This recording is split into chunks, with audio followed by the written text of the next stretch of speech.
डोंगराळे येथील अमानवी कृत्याच्या निषेधार्थ अभोणा येथे कॅन्डल मार्च। कळवण तालुक्यातील सामाजिक व सांस्कृतिक नगरी म्हणून ओळखल्या जाणाऱ्या अभोणा शहरात आज सकाळी निनावी सामाजिक संदेश सर्व व्हॉट्सअप ग्रुपवर पाठवण्यात आला होता।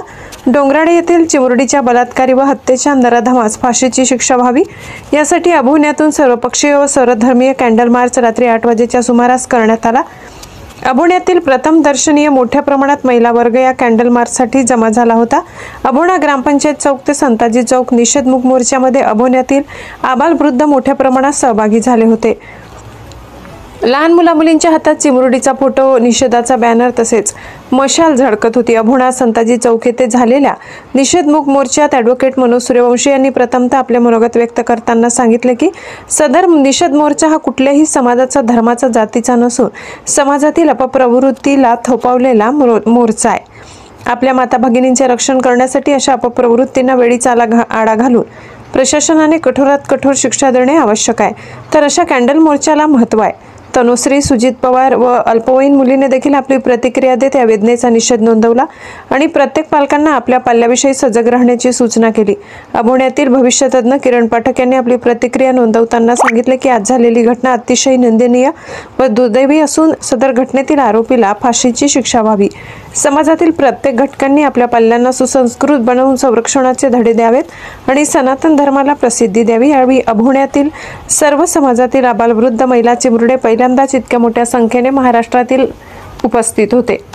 अभोणा सहाय्यक पोलीस निरीक्षक योगिता कोकाटे यांना सदर निवेदनाबाबत निषेधार्थ निवेदन देण्यात आले। तसेच झालेल्या घटनेबद्दल शोक व्यक्त करताना मयत चिमुकली यज्ञ दुसाने हिला भावपूर्ण श्रद्धांजली अर्पण करण्यात आली। ब्युरो रिपोर्ट खुशाल देवरे, संपादक अभोणा। नमस्कार। आज आपण इथे जमलो आहोत तर ती कोणती जात, धर्म, पंथ याच्या नात्यातून नाही तर एक भारतीय म्हणून, एक माणूस म्हणून आता आपण इथे जमलो आहोत। पण जमून फक्त फायदा नाही, सर्वांनी आपल्या मनात हा निर्धार केला पाहिजे की आता यज्ञ बाळासोबत जे झालं ते इतर कोणत्याच मुलीसोबत व्हायला नको। प्रत्येक मुलीनेच सांभाळून घ्यायचं असं नाही। जेव्हा मुलाच्या मनात परस्त्री मातेचं मूल्य रुजेल ना त्या दिवशी मुलींना संरक्षणाची गरज पडणार। प्रत्येक मुलीने ते स्वतःचं रक्षण करण्यासाठी सक्षम झालंच पाहिजे। पण प्रत्येक मुलाने मी रक्षाबंधनला माझ्या बहिणीला वचन दिली की तुझी रक्षा करेल, पण तिच्यासोबत हे पण वचन दिलं पाहिजे की मी दुसऱ्यांच्या बहिणीचं पण रक्षा करेल आणि दुसऱ्यांच्या बहिणीला पण माझ्या बहिणीसारखं मान। त्या दिवशी भारतातली प्रत्येक मुलगी सुरक्षित होईल। अभोणा तसेच पंचक्रोशीतील ग्रामस्थ काय जमा झालो हे सर्वांना आपल्याला माहिती दे। आज हिंदू, मुस्लिम, बाई, माणूस, लहान मुलं, मोठी माणसं, म्हातारी माणसं या ठिकाणी सर्व जमा झाले। फक्त आणि फक्त माणूस म्हणतो हा जो आपण उपक्रम राबवलेला आहे हा कुठल्याही पक्षाचा नाही, कुठल्याही जातीचा नाही, कुठल्याही धर्माचा नाही आहे।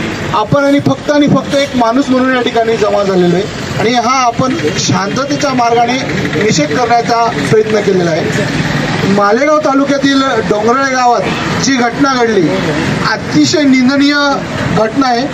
त्या घटनेमध्ये एक 3-4 वर्षाची यज्ञा नावाची मुलगी, तिच्यावर झालेला अत्याचार आणि त्या अत्याचारानंतर केलेला खून हे शब्दात व्यक्त करणं खूप अवघड आहे।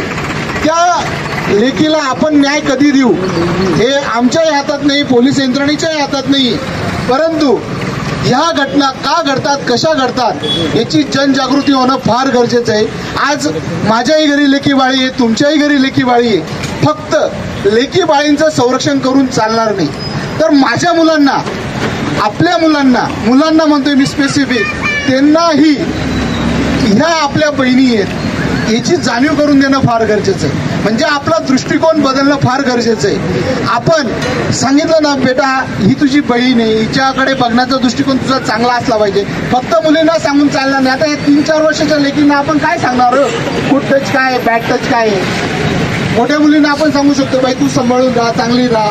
मी आमच्या निवेदनातून हेच सांगण्याचा प्रयत्न केलेला आहे पोलीस साहेबांना की आमच्या ग्रामीण भागामध्ये वेगवेगळ्या ठिकाणाहून लोक कामाला येतात, नोकरी करतात, व्यवसाय करतात, मजुरी करतात आणि आमच्या लेकी बाळी शाळेत जातात, आमचे मुलं शाळेत जातात, एकांत भाग आहे, जंगल परिसर आहे। तर आमची या निवेदनातून सर्व ग्रामस्थांच्या वतीने एवढीच विनंती असेल साहेब की आपण आपल्या गस्ती वाढवाव्यात, अंगणवाडी शाळेमध्ये जाऊन याबद्दल काही उपाययोजना करता येतील का? आमच्यासारख्यांच्या पत्रकारांच्या अशा मदती घेऊन आपण जनजागृती करावी, अशा माध्यमातून आम्ही या निवेदनाच्या माध्यमातून आपणास विनंती करीत आहोत.